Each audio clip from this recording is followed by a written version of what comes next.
Friends, आज हम लोग जो चैप्टर चल रहा था वृत्तीय गति, आज उसके कुछ न्यूमेरिकल्स के बारे में बात करेंगे। अब जो न्यूमेरिकल्स हमने यहाँ पे नोट किया हुआ है वो कह रहा है कि कोई कण 8 सेंटीमीटर त्रिज्या के वृत्तीय मार्ग पर प्रति सेकंड 3 चक्कर लगाता है। कण के कोणीय वेग तथा अभिकेंद्र त्वरण का मान पाई के पदों में ज्ञात कीजिए।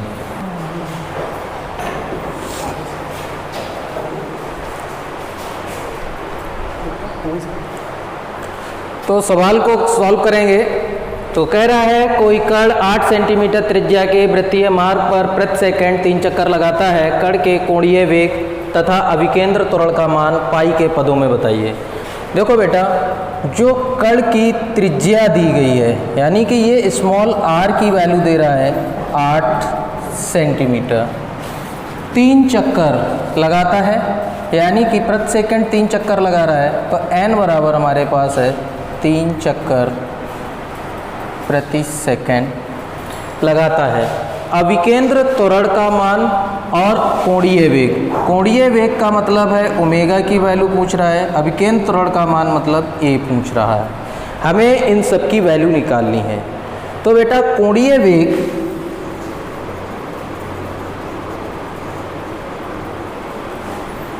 ओमेगा बराबर सूत्र होता है 2 पाई n। 2 पाई तो वैसा ही रखा है, n की वैल्यू है हम लोगों के पास 3, तो ये हो जाएगा 6 पाई। अब चूंकि ये पाई के पदों में दिया गया है, तो अर्थात कोण के वैल्यू में दे रहा है, तो मात्रक हो जाएगा इसका रेडियन प्रति सेकंड। अब दूसरी वैल्यू उसने पूछी है कि अभिकेंद्र त्वरण,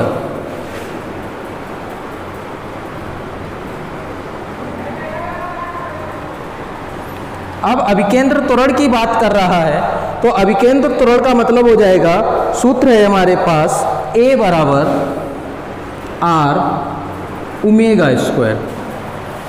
अब r की वैल्यू हम लोगों के पास दी गई है 8 सेंटीमीटर इंटू ओमेगा, और ओमेगा का मान हमें यहाँ पर 6 पाई मिल चुका है, और इसका हो जाएगा स्क्वायर। तो 8 × 36 पाई स्क्वायर, 8 का इसके साथ मल्टीप्लाई करेंगे, 8 × 48 हासिल 4, 8 × 24 और 4 28 पाई स्क्वायर, यानी a बराबर 288 पाई स्क्वायर। हमारे पास ये वैल्यू आ गई। अब चूंकि ये इसका मात्रक क्या हो जाएगा, सेंटीमीटर प्रति सेकंड।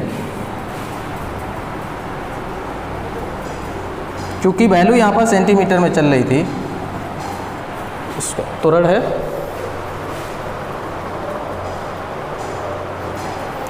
इस तरीके से सवाल अगर आपके दिए जा रहे हैं, बोला जा रहा है कि कोणीय वेग और अभिकेंद्र त्वरण की बात करें, तो इसको सॉल्व करने के हम लोगों ने ये डेरिवेशन किए थे बेटा। ये फार्मूले मैंने अपने मन से नहीं लिखे हैं, ये सारे डेरिवेशन में आपको पिछले वीडियोस में मैं बता चुका हूँ कि इनकी वैल्यू इतनी होती है, अर्थात इन्हें प्रूफ भी कर चुका हूँ। यानी कि a बराबर r ओमेगा स्क्वायर और ओमेगा बराबर 2 पाई n, ये हम आपको पिछले वीडियो में प्रूफ करके बता भी चुके हैं। नेक्स्ट न्यूमेरिकल है। अब बेटा देखिएगा, हमारा जो सेकंड सवाल है, कह रहा है कि एक घड़ी की सेकंड वाली सुई 3 सेंटीमीटर लंबी है, इसके एक सिरे की कोणीय तथा रेखीय चाल ज्ञात कीजिए। अब बात कर रहा है सेकंड वाली सुई है, अगर घड़ी का सवाल है। अब इसकी जो सेकंड वाली सुई है, इसकी जो त्रिज्या दी है, अर्थात सुई की लंबाई दी गई है, वो 3 सेंटीमीटर दे रहा है। अब सुई अपने पूरे एक चक्कर में 60 सेकंड के बराबर घूमेगी, अर्थात इसका जो आवर्त काल हो जाएगा कैपिटल T बराबर ये 60 सेकंड का। सुई की लंबाई जो r बराबर दी गई है वो 3 सेंटीमीटर दी गई है। अब हम सवाल को करेंगे कोणीय चाल। तो कोणीय चाल ओमेगा बराबर दूरी बटे समय या उसका आवर्त काल। तो दूरी कितना, मतलब एक वृत्त का पूरा चक्कर काटेगी, तो वैल्यू हो जाएगी ये 2 पाई के बराबर, और बटे t 2 pi upon T, T कितना है 60, अगर हम इसे काटते हैं तो ये 30 हो जाएगा, यानी पाई बाई 30। ये मान ओमेगा का आ जाएगा, ओमेगा बराबर पाई बाई 30, ये आंसर होगा रेडियन प्रति सेकंड में। अब हम क्या करेंगे, इसकी उसने दूसरे में पूछी है रेखीय चाल, चूंकि रेखीय चाल v बराबर होता है r ओमेगा। अब चूंकि ओमेगा की वैल्यू हम लोग निकाल चुके हैं, तो r की वैल्यू है 3 और ओमेगा का मान है पाई बाई 30। इससे इसको काटेंगे तो 10 बार, यानी पाई बाई 10। अगर चाहे तो हम यहाँ पे पाई की वैल्यू भी रख सकते हैं, 22/7 रख लो या 3.14 रख लो बट्टे 10। इसका इसमें अगर हम बात करें या पॉइंट लगा के हटा देंगे तो ये 0.314 सेंटीमीटर पर सेकंड में इसका आंसर आ जाएगा। अब ये जो सवाल है बहुत ही अच्छा सवाल है। अब चूंकि इसमें सवालों में परिवर्तन कर सकता है, कैसे कर सकता है, अब वो यहाँ पर कह दे कि सेकंड वाली सुई थी तो चलो 60 सेकंड हो गया, अगर कह दे मिनट वाली सुई है तो मिनट वाली सुई में इसका आवर्तकाल कितना हो जाएगा, यानी कि 1 घंटा, यानी कि पूरा अगर घूमेगा तो 60 मिनट घूमेगा। घंटे वाली सुई हो जाए तो पूरे एक चक्कर में वो 12 घंटे घूमेगा, है ना। तो इनके आवर्तकाल आपको याद रखने पड़ेंगे। आवर्तकाल याद जैसी कोई चीज नहीं है। सेकंड वाली सुई घूमेगी तो अपना पूरा एक 60 सेकंड घूमेगी, मिनट वाली सुई घूमेगी तो वो 60 मिनट घूमेगी, घंटे वाली सुई घूमेगी तो वो 12 घंटे के लिए घूमेगी। तो सवाल का जो आवर्तकाल है वो हमें याद रखना है कि अगर घंटे की बात कर रहा है तो पहले उसके घंटे बना लेंगे और घंटे से मात्रक को घुमाकर लेकर आना सेकंड में ही है, यानी घंटा दिया गया है तो उसे मिनट में बदलो और मिनट को फिर सेकंड में बदल दो, यानी कि यूनिट हमें हर कीमत पर सेकंड में ही लानी है। ठीक है, इसके बाद हम अपना नेक्स्ट क्वेश्चन ले रहे हैं।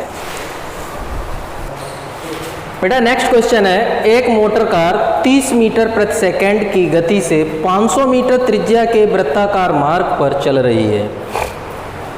इसकी गति 2 मीटर प्रति सेकंड स्क्वायर की दर से बढ़ रही है।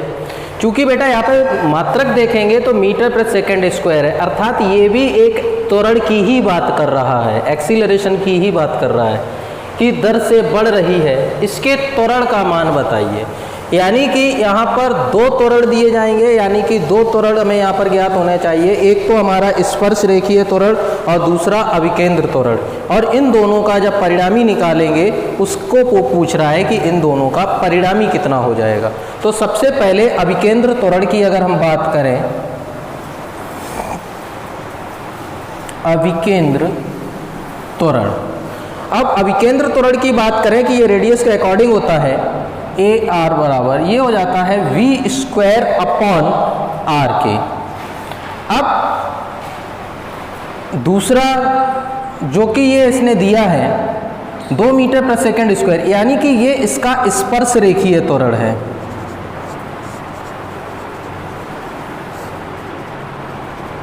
और इसे ए टी से लिखेंगे और ये 2 मीटर प्रति सेकंड स्क्वायर से। अब सवाल को सॉल्व करते हैं। देखो बेटा इसे तो यहीं सॉल्व कर लेंगे, चूंकि ये v की वैल्यू दे रहा है, कितने दे रहा है 30 मीटर प्रति सेकंड स्क्वायर, इसको हम कर देंगे इसका स्क्वायर बटे r। अब इसकी जो त्रिज्या है वो कितनी है 500 मीटर की बटे 500। सॉल्व करेंगे इसको तो 0 0 3 का 9 बटे 500, 0 0 ये कैंसिल, 9 बटे 5 आ जाएगा। ये ए आर आ गया, ए टी है हम लोगों के पास। इसका जो परिणामी का सूत्र आ जाएगा वो सूत्र होता है ए बराबर अंडर रूट ए आर का स्क्वायर प्लस ए टी का स्क्वायर।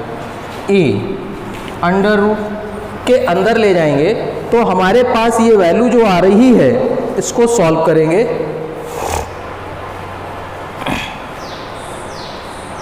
ए आर की वैल्यू आ जाती है 9 बटे 5 इसका स्क्वायर प्लस ए टी और इसका 2 का वर्ग हो जाएगा।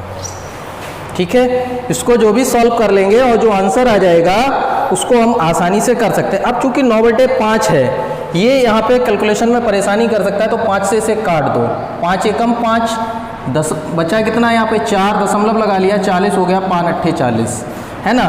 तो अब हम इसकी जगह पर क्या करें, तो a बराबर अंडर रूट 1.8 इसका स्क्वायर कर लें और 2 का स्क्वायर कर लें। इन दोनों का स्क्वायर करके इसका वर्गमूल जब निकालेंगे हम लोग तो हमारा आंसर आ जाएगा, है ना। आप सब लोग इसको सॉल्व करेंगे और घर पे इसका आंसर मुझे रिप्लाई करके बताएंगे कितना आ रहा है, ठीक है। अब हम आपको कुछ होमवर्क के लिए न्यूमेरिकल्स लिख रहे हैं, उनको आप कायदे से करिएगा और उनको आंसर करके बताइएगा, ठीक है। तो बेटा देखिएगा, हमने आपके लिए होमवर्क के लिए ये 2 सवाल लिखे हुए हैं, जिसमें पहला सवाल है एक दीवार की जो दीवार वाली घड़ी है उसकी घंटे वाली सुई की लंबाई 0.6 मीटर है, सुई के सिरे का रेखीय वेग ज्ञात करना है। यहाँ पर ध्यान रखना है घंटे वाली सुई दी जा रही है तो इसका आवर्तकाल घंटों में ही होगा और वो कितना होगा वो आप अपनी नॉलेज के आधार पर लिखें। फिर उसके बाद वो कह रहा है कि एक पत्थर को 1 मीटर लंबी डोरी से बांधकर 60 चक्कर प्रति मिनट की दर से घुमाया जाता है। पत्थर का कोणीय वेग बताना है, रेखीय वेग बताना है और अभिकेंद्र त्वरण बताना है ना बेटा। तो इन सवालों को आप लोग करिएगा। जिन बच्चों के पास बुक है तो वो बुक का सहारा ले लें, जिनके पास बुक नहीं है तो वो जो वीडियो बताए जा रहे हैं उनको बहुत अच्छे से देखें, समझें, क्योंकि विद्यालय जब भी रीओपन होगा तो अभी उसकी डेट ना हम बता सकते हैं और ना ही अभी किसी को पता है। इसीलिए घर पे स्टडी करिएगा, क्योंकि पेपर जो आपके एग्ज़ाम होंगे वो अपने सही टाइम पर ही होने हैं। तो आपको जो नॉलेज है वो किसी एग्ज़ाम की मोहताज नहीं रहेगी। रीज़न है कि अगर आपका ये समय निकल गया, चूँकि रजिस्ट्रेशन तो आपका इस ईयर में हो ही चुका है, अगली साल में जैसे ही आप पहुँचेंगे तो आपको 12th क्लास मिलेगा, तो 12th क्लास में पहुँचेंगे तो इन सारी चीज़ों की उसमें ज़रूरत पड़ती है। फिर कहेंगे, सोचोगे कि ये कहाँ से आ गया, तो उस समय इतना टाइम नहीं होगा कि आपको फर्स्ट ईयर का सिलेबस आपको इंटर में बताया जाए। इसीलिए इंटर के जो भी वीडियो क्या नाम आपको फर्स्ट ईयर के जो वीडियो बनाए जा रहे हैं उनको बहुत अच्छे से देखते चलिएगा। आप लोगों के रिस्पांस का इंतज़ार भी रहता है, लेकिन आप लोगों का रिस्पांस आता नहीं है कुछ भी, है ना। तो इसलिए ध्यान से कोशिश करिएगा। जो लोग देखते हैं, रिस्पांस करते हैं, वो लोग तो खैर अच्छी बात है ही, और जो नहीं देख रहे हैं उनसे भी हमारा यही सजेशन है कि वो देखना शुरू करें। Thank you.